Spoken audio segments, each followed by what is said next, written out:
मशक्कत के बाद दमकल विभाग ने पाया काबू।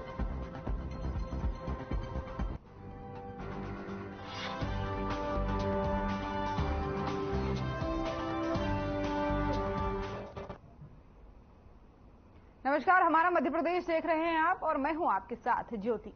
जावरा विधानसभा के ग्राम मातवा में बुधवार की शाम को कांग्रेस प्रत्याशी वीरेंद्र सिंह सोलंकी की ओर से बीजेपी सरकार और विधायक डॉक्टर राजेंद्र पांडेय पर जमकर निशाना साधा गया। निशाने के बाद से गुरुवार को बीजेपी ने पलटवार भी किया। विधानसभा प्रभारी महेश सोनी ने दोपहर 12 बजे पत्रकार वार्ता आयोजित कर वीरेंद्र सिंह सोलंकी पर जिला बदर की कार्रवाई वाली फाइल दिखाते हुए कहा कि सोलंकी ने आरोप सिद्ध होने पर नामांकन वापस लेने की बात कही है, तो ये फाइल उन पर लगे आरोप को सिद्ध करती है।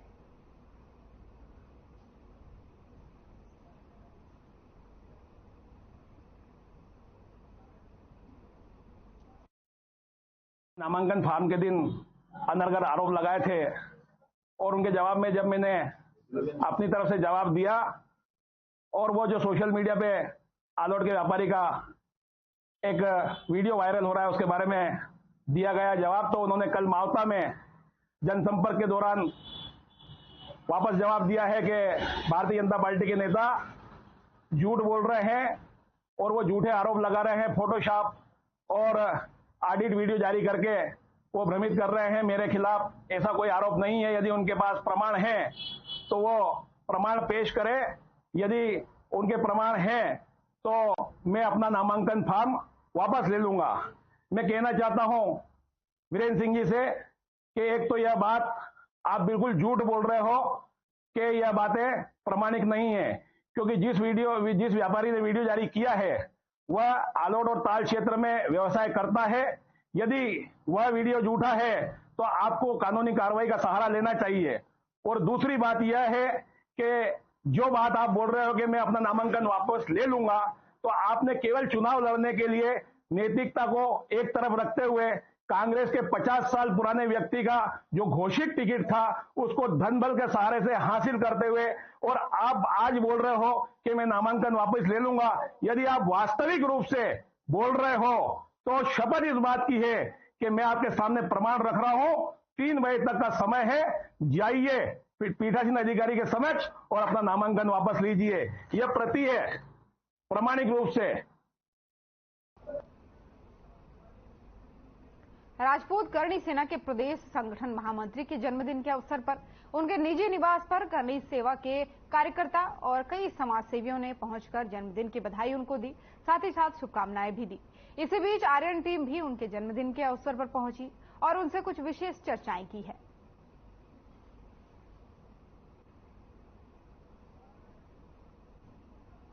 साथ में जुड़े हमारे प्रदेश संगठन महामंत्री दिग्विजय सिंह सोलंकी, जो कि श्री राजपूत करणी सेना के प्रदेश संगठन महामंत्री है। आज हम उनसे पूछने वाले आज जन्मदिन था और जन्मदिन पे बधाई किस प्रकार से दी गई है और कहां पे हम अभी प्रस्तुत है, तो बताइएगा। और सबसे पहले आपको आर्यन टीवी की तरफ से बहुत बहुत जन्मदिन की बधाई हो। बहुत बहुत धन्यवाद, बहुत बहुत आभार आपका।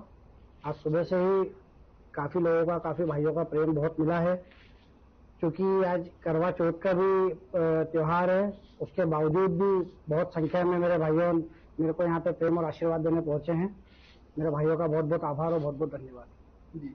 आज जैसे कि जानते हैं कि कारोबार में वैसे भी बिजी रहते हैं, तो आज किस प्रकार से आपने सेलिब्रेशन किया, जैसे कि आपके सभी भाई साथी जन बैठे हुए हैं यहाँ पे? कारोबार की व्यवस्था एक तरफ है और भाइयों के लिए प्रेम एक तरफ है। तो भाइयों के लिए हमेशा खड़े रहने वाला व्यक्ति हूँ मैं। मेरे लिए भी भाइयों सभी एक बात पे खड़े रहते हैं। तो भाइयों के साथ सेलिब्रेशन किया। मीडिया, सोशल मीडिया के माध्यम से काफी पोस्टर वगैरह आई है और लोगों का बहुत प्यार मिला है उससे। बिल्कुल, जैसे कि आप करणी सेना में हमेशा तत्पर रहते हैं, चाहे वो किसी भी धर्म की बात हो, हिंदू धर्म हो, बजरंग दल हो, सबका सपोर्ट करते हैं आप। तो आगे किस प्रकार से आप करने वाले हैं? करणी सेना हिंदुओं की एक सेना है, सर्व समाज को लेकर चलती है। ऐसा नहीं खाली हिंदुओं की, मुसलमानों के साथ भी खड़ी है, यदि वो सत्य है तो। और ये चुनावी सीजन चल रहा है, चुनावी माहौल चल रहा है, तो करणी सेना के माध्यम से मैं आपको एक बात बोल देना चाहता हूँ कि करणी सेना न कांग्रेस के साथ है न बीजेपी के साथ है। दोनों मुगालते में ना रहे। अच्छा का मुगालते पहले भी दूर कर रहे हैं और आने वाले समय में मुगालते अच्छे दूर कर देंगे। जी, तो इस बार आपको क्या लगता है किसकी सरकार आने वाली है? सरकार तो जिसकी भी बने, पर्चा तो सेना का ही चलेगा। पर्चा तो श्री राजपूत करणी सेना का ही है, फिर भी आप चाहो तो किसको समर्थन करना चाहिए? किसी को समर्थन नहीं, जो सत्य का साथ देगा हम उसके साथ खड़े हैं। बात धर्म की रहेगी, जो धर्म का काम करेगा उसी का नाम होगा आगे। मध्य प्रदेश में विधानसभा चुनाव का बिगुल बजते ही सभी प्रत्याशी अपने अपने चुनाव प्रचार में लगे हुए हैं। वहीं ऐसे में भिंड जिले के अटेर विधानसभा में एक वीडियो सामने आया है, जिसमें बसपा प्रत्याशी हरिशंकर फौजी ने जनसंपर्क के दौरान सूचना मिलने पर जनसंपर्क छोड़ सर्पदंश से घायल महिला के उपचार करने के बाद उसकी जान बचाई है। बसपा प्रत्याशी हरिशंकर फौजी सर्पदंश से घायल लोगों के इलाज का दावा करते हैं और एक बार फिर देखने में आया है कि बसपा के अटेर प्रत्याशी हरिशंकर फौजी ने दरियादिली दिखाते हुए सर्पदंश से घायल महिला की सूचना मिलने पर अपना चुनावी जनसंपर्क छोड़ उसका इलाज किया और महिला की जान बचाई।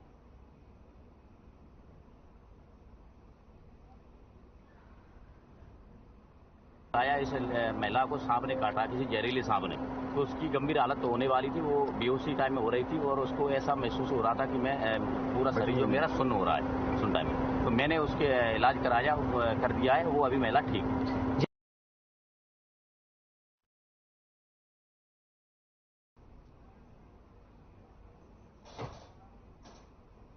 अब खबर उज्जैन से है, जहां उन्हेल के पास 2 ट्रकों की आमने सामने जोरदार भिड़ंत हो गई। हादसे के बाद से दोनों ट्रकों में आग लग गई।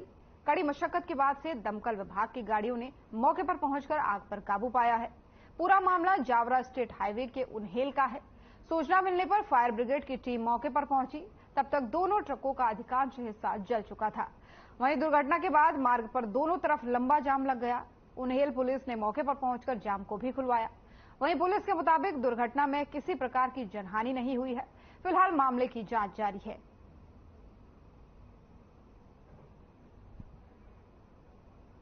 उज्जैन से आपको खबर बता रहे हैं, जहां बीच हाईवे में 2 ट्रकों में जोरदार भिड़ंत हो गई और इस टक्कर के बाद से दोनों ट्रकों में भीषण आग लग गई। तस्वीरों में आप देख सकते हैं किस तरीके से लोगों ने मोबाइल में ये रिकॉर्ड किया। 2 ट्रकों में आग लग गई, जिसमें से एक टैंकर तरीके का दिखाई दे रहा है। हो सकता है तेल का टैंकर हो या किसी दूध का टैंकर हो। तो भीषण आग के बाद से पुलिस मौके पर पहुंची। फायर ब्रिगेड की गाड़ियों ने इस आग पर काबू पाया। हालांकि जब तक रेस्क्यू टीम पहुंची तब तक दोनों ट्रकों का अधिकांश हिस्सा जल चुका था।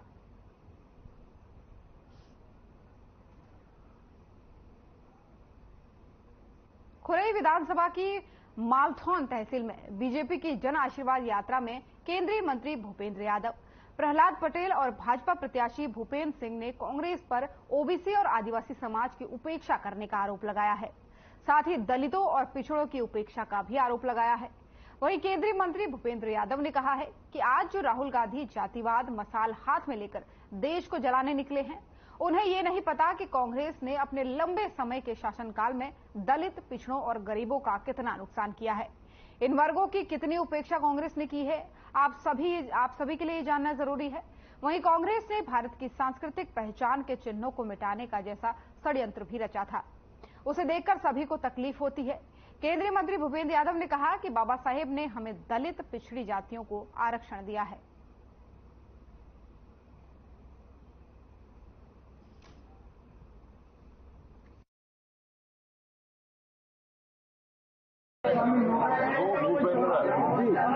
एक भूपेंद्र यादव जी जिसका मैं बुंदेलखंड की धरती पर हृदय से अभिनंदन करता हूँ, और दूसरे भूपेंद्र जी जिन्होंने खुरई में विकास किया, उनका भी अभिनंदन है। कांग्रेस हमेशा छल प्रबल की राजनीति करती रही है, लेकिन जनता ने पहले भय समाप्त किया, इस बार लालच को भी समाप्त कर देगी और एक प्रचंड बहुमत भारतीय जनता पार्टी को मिलेगा। मेरा जो आरोप है कांग्रेस पर कि वो तुष्टीकरण में अंधी हो गई है और परिवारवाद में तो वो पागलपन की सीमा पार कर गई है।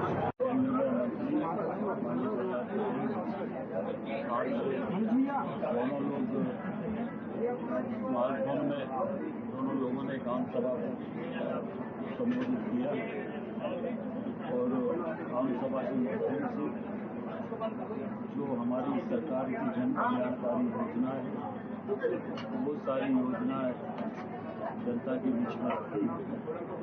जनता से आह्वान किया है कि ये जो विकास की यात्रा चल रही है, इस विकास की यात्रा को आगे बढ़ाने के लिए देश में डबल इंजन की सरकार बनाने के लिए केंद्र में भारतीय जनता पार्टी की सरकार और मध्य प्रदेश में भारतीय जनता पार्टी की सरकार ये विकास को आगे बढ़ाए ले जाने के लिए संकल्पबद्ध। इस चुनाव में आपने हमें मध्य प्रदेश में लगातार 20 वर्षों से अपना आशीर्वाद दिया है और ये जो आशीर्वाद दिया है, आज भारतीय जनता पार्टी का नेतृत्व आपको नमन करने आया है और फिर से आपका अभिनंदन करने आया है कि मध्य प्रदेश की जनता आज वापिस से फिर इस बार भारतीय जनता पार्टी की सरकार बनाने के लिए प्रतिबद्ध है।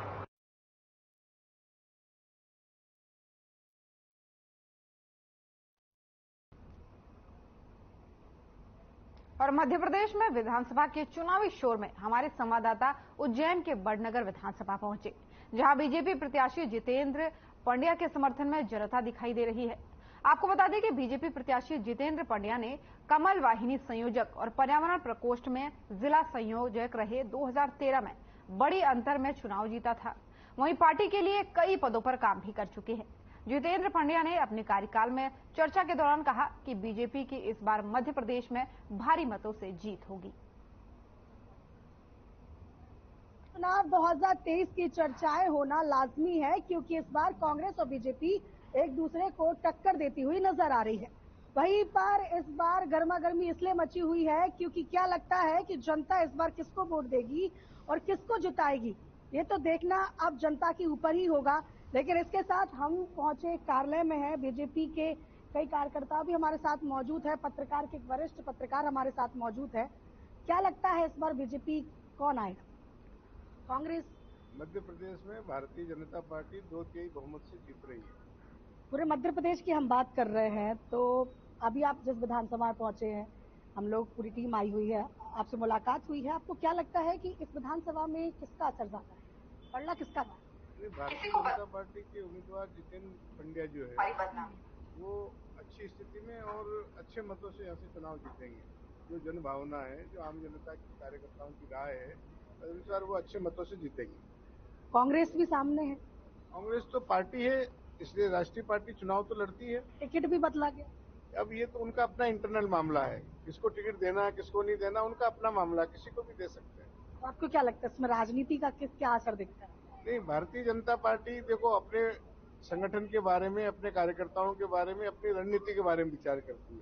कांग्रेस अपने बारे में विचार करती है। अब रहा सवाल कांग्रेस ने टिकट क्यों बदला, अब जन चर्चा तो ये है कि भाई लेन देन हुआ तगड़ा, इसलिए बदला बदली हुआ उसमें।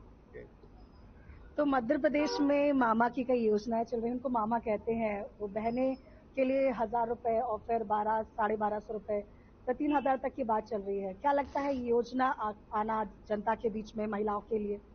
देखो, भारतीय जनता पार्टी की सरकार, शिवराज जी की सरकार ने जिन योजनाओं को लागू किया है, मैं खुद संबल योजना बोर्ड का चेयरपर्सन हूँ। मेरे इस बोर्ड में 2 करोड़ लोग हितग्राही हैं।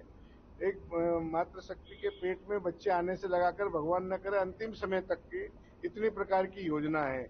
और अभी लाडली बहना योजना जो आपने देखा, 1.25 करोड़ से अधिक बहनों को इसका लाभ मिला है। आने वाले समय में और भी जो बच गई है उनको भी इसका लाभ मिलेगा। हम ये कह सकते हैं कि मातृशक्ति आदि से ज्यादा जो आज वर्तमान में है वो भारतीय जनता पार्टी के साथ में है। और युवा जो जिनको पहली बार मत देने का अधिकार मिलेगा, क्योंकि सीखो कमाओ योजना जो है उसके तहत 18 साल से ऊपर वाले, ITI वाले और पढ़े लिखे जो बच्चे हैं, इन सारे लोगों को रोजगार का अवसर मिला है। जो कि कांग्रेस तो कह रही है कि हम भत्ता देंगे बेरोजगारी, हमने तो रोजगार दे दिया, बेरोजगारी भत्ते का प्रश्न नहीं उठता है। और लाखों लोगों को उसमें रोजगार भी मिल गया है। आने वाले समय में और ज्यादा रोजगार मिलेगा। चलिए, सियासती गलियारों में हर जगह अब बीजेपी और कांग्रेस की चर्चाएं हैं, और हम जहां पे पहुंचे थे बड़नगर विधानसभा में, यहाँ पर बीजेपी का असर अच्छा खासा दिखाई दे रहा है। जनता से जब हमने बातचीत की तो जनता ने भी यहाँ पे बीजेपी का समर्थन करने की बात कही है। हमारे साथ बने रहिए आर्यन टीवी के साथ। जय हिंद, जय भारत।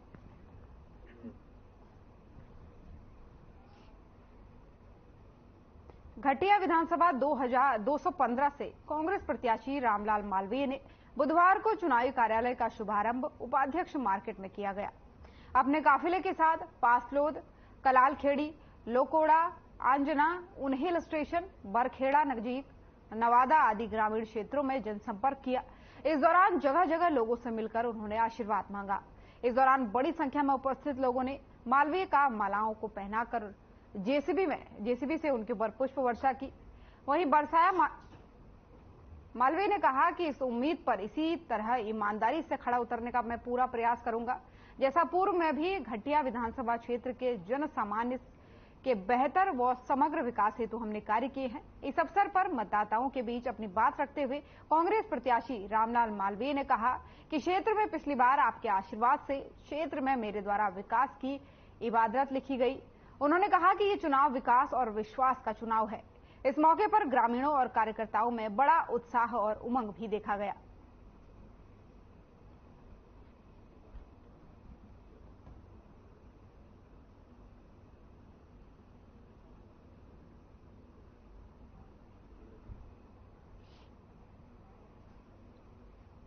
भोपाल के गोविंदपुरा विधानसभा क्षेत्र पर बरसों से बीजेपी का कब्जा रहा है।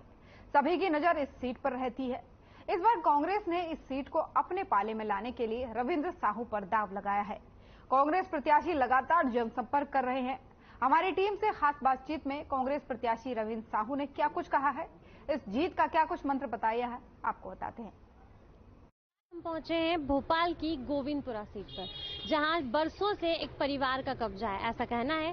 भाजपा यहां कभी से काबिज है। इस बार कांग्रेस ने रविंद्र साहू को उतारा है, जो जनसंपर्क कर रहे हैं लगातार। इनसे बात करते हैं, कैसा है जनता का मूड, क्या बदलेगा इस बार सत्ता का सिंहासन।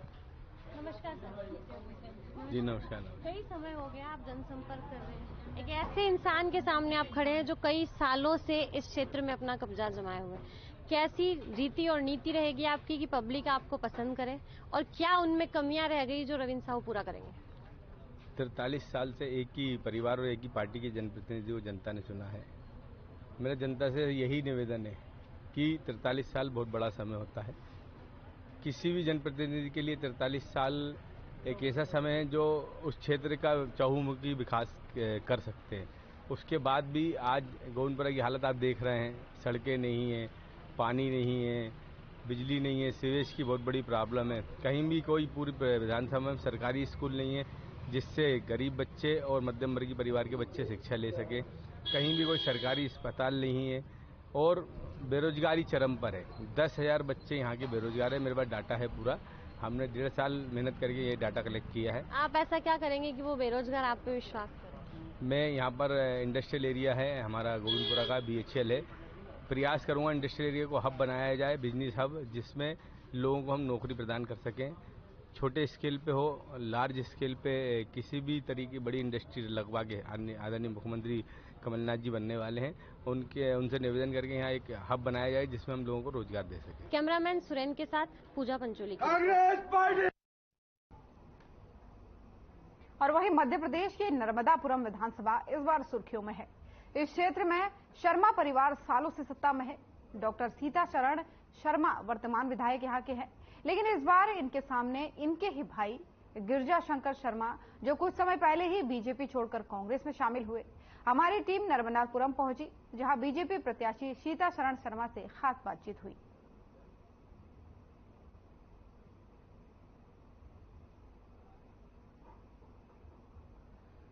टीवी में हूं आपके साथ पूजा पंचोली। मध्य प्रदेश में चुनावी संग्राम अपने चरम पे है। तारीखें घोषित हो चुकी है और योद्धा रणभूमि में उतर चुके हैं, लेकिन सबसे दिलचस्प बात, जहां हम आए हैं विधानसभा नर्मदापुरम, उसमें दो भाई, दो पार्टियां आमने सामने हर बार होती है, लेकिन इस बार बड़े भाई और छोटे भाई में मुकाबला है। कई वर्षों से शर्मा परिवार यहाँ लोगों के दिल में बसता है। अभी हमारे साथ जो है वर्तमान विधायक सीताचरण जी हैं, हम इनसे बात करते हैं क्या चुनावी मुद्दे होंगे, क्या उनकी जो विकास की योजनाएं होगी जिससे इन्हीं पे लोगों का विश्वास बरकरार रहे। नमस्कार सर। नमस्कार जी। सर, वर्तमान विधायक, काफी समय से आप इस स्थान पे सक्रिय हैं। आपके जो भाई हैं गिरजा शंकर जी, वो भी पहले भाजपा से संबंधित थे, कुछ समय पहले कांग्रेस ज्वाइन की और आज आपके सामने खड़े हैं। कहीं न कहीं मुकाबला ज्यादा दिलचस्प तब हो जाता है जब ऐसी कोई स्थिति बनती है। बीजेपी कांग्रेस में तो शुरू से है, लेकिन आज दो भाई शर्मा ब्रदर्स अगर देखा जाए तो वॉर हो रही है। विचारों की लड़ाई है, पार्टी की लड़ाई है, या भाइयों की लड़ाई है, आप बताइए। नहीं, ये सीधी सीधी विचारों की लड़ाई है जी। और जो पार्टी सामने सामने है कांग्रेस और भाजपा, तो स्वाभाविक है कि दोनों की विचारधारा के बीच में एक लाइन खींची है। तो पार्टी की भी लड़ाई है और विचारधारा के भी। जहां तक व्यक्तिगत बात है कि भाई भाई की, तो ऐसी कोई बात नहीं। 2003 में जब मैं एमएलए था, वो बीजेपी से आए तो मैं हट गया। 2013 में वो एमएलए थे, मैं बीजेपी से आए तो वो हट गए। इस बार क्योंकि वो दूसरी पार्टी से लड़ रहे हैं, तो इसलिए हम लोगों को यदि भाई भाई का झगड़ा होता तो हम पहले भी लड़ लेते। हमने एक दूसरे के लिए कुर्सियां छोड़ी हैं, पर जहां विचार का सवाल है, जहां संगठन का सवाल है, संगठन विचार ही नहीं, जहां देश का सवाल है, तो जब राष्ट्र का सवाल होता है तो परिवार को कहीं न कहीं पीछे रखना ही पड़ता है। हमको वोट प्रदेश की जनता ने 2018 में भी ज्यादा दी थी। 40,000 मत मध्य प्रदेश के स्तर पर हमको कांग्रेस से ज्यादा वोट मिले थे। परसेंटेज में हम कांग्रेस से ज्यादा थे, सीट में कम हो गए। इसलिए बहुमत की सरकार तब भी हमारी थी और अब भी हमारी है। शिवराज की सरकार आ रही है, ये कहना है। कितने सीटें लाने के अनुमान लगाते हैं डॉक्टर साहब, और नर्मदापुरम की सीट डॉक्टर साहब के खाते में जा रही है, ऐसा विश्वास है? नर्मदापुरम की तो जा रही है सीट 100% भारतीय जनता पार्टी के खाते में। कितनी सीटें के साथ सरकार बना रही है मामा की? देखिए, हमको हमारे जिले की, क्योंकि मैं चुनाव खुद लड़ रहा हूं तो अभी प्रदेश भर का आकलन तो कर नहीं सकता, पर 4 सीट हम जीत रहे हैं हमारे जिले की। तो जिले की खबरें रहती हैं, परंतु मेरा निजी अनुमान है कि हम 2/3 बहुमत से आएंगे मध्य प्रदेश के अंदर। ये थे हमारे साथ डॉक्टर साहब सीताशरण जी, जिन्होंने कहा कि बीजेपी अपनी सरकार बना रही है, 2/3 बहुमत से जीत रहे हैं। कांग्रेस सपने देख रही है तो देखते रहे, सपने देखने पर कोई टैक्स यहाँ नहीं लगता, लेकिन सरकार शिवराज सिंह चौहान की ही बनेगी और मुख्यमंत्री शिवराज सिंह चौहान ही बनेंगे। कैमरामैन सुरेंद्र कुमार के साथ पूजा पंचोली की रिपोर्ट, विधानसभा नर्मदापुरम से। अब खबर जावरा से है, जहां चुनाव प्रचार के लिए पहुंचे मुख्यमंत्री शिवराज सिंह चौहान का स्वागत करना एक पटवारी को बहुत ही महंगा पड़ गया। आपको बता दें कि इस मामले की शिकायत होने पर पटवारी हेमंत सोनी को निलंबित भी कर दिया गया। गौरतलब है कि आदर्श आचार संहिता लागू होने की वजह से शासकीय कर्मचारी को राजनीतिक पार्टी के नेता का स्वागत करना उन्हें बहुत ही महंगा पड़ गया। हेमंत सोनी पटवारी संघ के संभागीय अध्यक्ष हैं।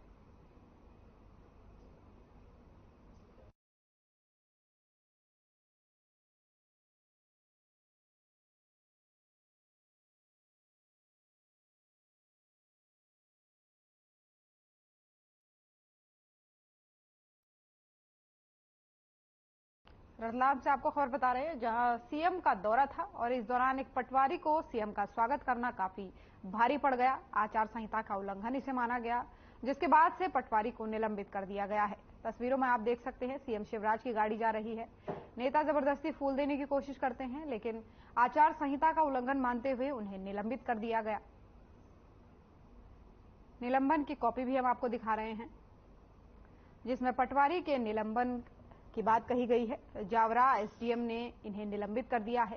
सीएम के स्वागत में ये उन्हें फूल दे रहे थे, लेकिन इस बात को आचार संहिता का उल्लंघन माना गया, जिसके बाद से पटवारी को निलंबित कर दिया गया।